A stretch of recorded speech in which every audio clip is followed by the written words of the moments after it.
things that the Prophet Muhammad said that would happen before the end of time. And of course, the first thing the Prophet Muhammad ﷺ said, the first thing that he said would be the first of the signs of the last day is his death. And that last day is soon upon us.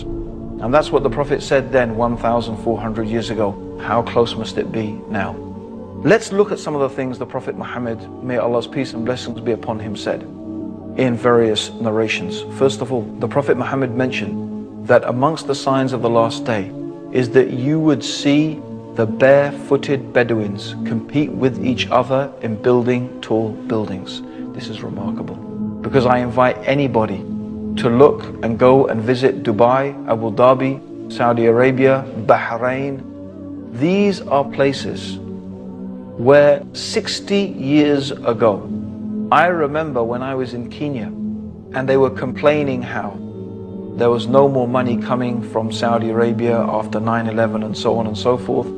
And they were saying, well, you know, 60 years ago, we used to send money to Saudi Arabia to help the orphans and the madrasas there. Now you will find the people who only 60 years ago were barefooted Bedouins competing with each other in who can build the tallest building in the world. In fact, it said there's going to be 6 of the tallest buildings in the world in Dubai in the years to come. This is something the Prophet Muhammad was predicting 1,400 years ago. It is truly a sign of the last days. The Prophet Muhammad ﷺ also mentioned that the mosques would become like palaces. And this is the case even though the Prophet ﷺ ordered simplicity in the houses of Allah. The fact is that they've become more and more fantastic, and more money is being spent on these mosques with domes and floors and golden domes and floors and everything to match, with so much lavish chandeliers and carpets like palaces, as the Prophet ﷺ said would happen. Also, the Prophet mentioned that trustworthiness would disappear, so much so that a person would be able to say, I know a trustworthy person in such and such town. I ask you yourself if maybe that is not the case today. Also, the Prophet mentioned that there will be an increase in killing. The Prophet called it harj, to the extent that the one who is being killed and the one who is killing, they don't even know. The one who's being killed doesn't know why he's being killed. The one who is killing doesn't know why he's doing the killing.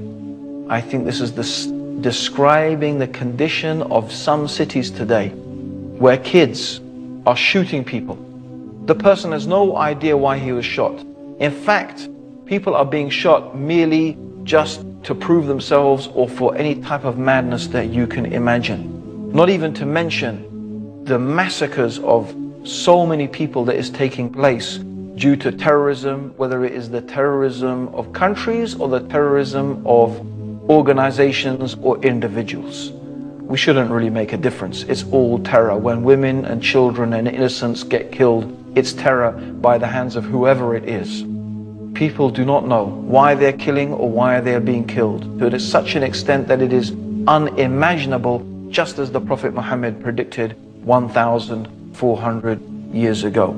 Also, the Prophet mentioned that there would be the increase in the use of riba, which means usury, interest, credit cards, mortgages, things like that. In fact, to the extent that no one would be able to escape the dust of it. Everybody will be affected by it. And this is without doubt the truth of the world economy today. The whole world economy is affected and controlled by banks and the use of interest money. Even though in Islam it is totally prohibited, even though in Christianity, up until the 16th, 17th century, riba was forbidden in Christendom as well. But yet today, it is something that controls the world economy to the extent that no one can escape it, just as the Prophet Muhammad predicted 1,400 years ago. The Prophet also said that there will be an increase in literacy. In fact, so many people will be able to read and write, but actually knowledge will decrease. Isn't that a type of paradox? More people will read, and what do we end up reading? Most of us, we read rubbish. We read rubbish stuff. But we can read, but knowledge, especially knowledge of the religion, despite the fact that more people can read, ignorance has become prevalent. And this is what the Prophet ﷺ said, that religious knowledge would decrease, not by the books disappearing, not by, knowledge being taken from the minds of the people. No, the knowledge in the sense of the books will be there, but the scholars, so that only ignorant people will remain. And people will ask them for religious verdicts, and they will give it, even though they are ignorant, and they will misguide themselves and misguide others. Anyone acquainted with the Muslim world today will be familiar with this. And the Prophet mentioned the speakers will be many and the scholars will be few. And this is what we can find exactly. There are many speakers, many thinkers, many intellectuals, many people, alhamdulillah, giving dawah. Maybe not enough people, but the scholars, they are so few. And this is a type of sign of the last day, that the scholars will be taken away, and this is exactly what we find happening. Also, the Prophet Muhammad ﷺ said that there will be such an increase in musical instruments, and Muslims will make it lawful even though it is forbidden. The use of musical instruments, it has been forbidden by the Prophet. Some Muslims will make it lawful. And there are many people who are saying it's allowed, even though it is very clearly mentioned in Sahih Bukhari, the most authentic collection of hadith. And this is mentioned here. This hadith where the Prophet predicted that the people will make it lawful even though the Prophet made it unlawful, and it's come true. Just as the Prophet Muhammad, may Allah's peace and blessings be upon him, said. Also, he mentioned there will be an increase in sexual promiscuity. Even though Islam is a religion that teaches chastity, that a man and a woman should confine themselves to marriage, the Prophet said there will be an increase in sexual promiscuity. And I don't think anyone can deny that that is the state of the world today, with highly sexualized images, and even traditional societies that normally had a good traditional moral values.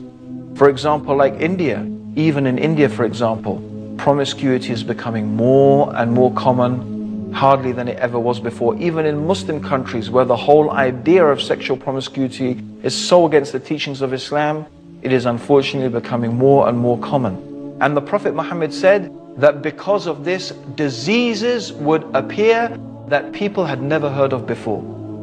Isn't that the case?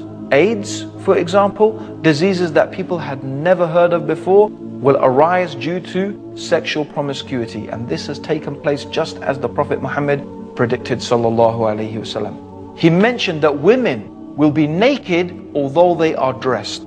The dress of some women today, which in all but means is nakedness, with the clothes that are so tight they describe every shape of the body, which this technology did not exist to make those type of clothes in the time of the Prophet. Yet the Prophet Muhammad is describing how this nakedness amongst the women will become prevalent.